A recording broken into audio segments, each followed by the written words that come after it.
lecture is intended to introduce you to the history and workings of the English legal system, and in particular the common law. The picture that you can see behind me is of law reports.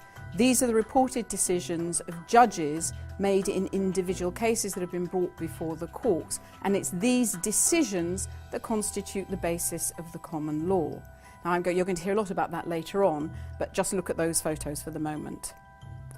This course contains foundational material about the history of critical institutions and processes of the English legal system. This information is going to be useful whether you go on to study law or whether you're just interested for the sake of general knowledge.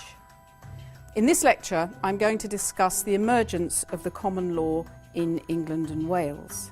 And the idea is for you to understand that the English common law system has developed from very ancient roots. What I want you to do is to get a feel for the history of the system. We're not going to understand it in great detail, but I want you to have a sense of where the common law has come from.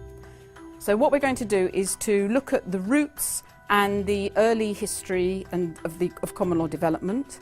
We're going to look at some of the features of the common law system, and very importantly, what I want to do is to get you familiar with some of the vocabulary of the law. You will see that lawyers use different kinds of words. They have a different vocabulary from ordinary language, and learning the law requires you to become familiar with that vocabulary.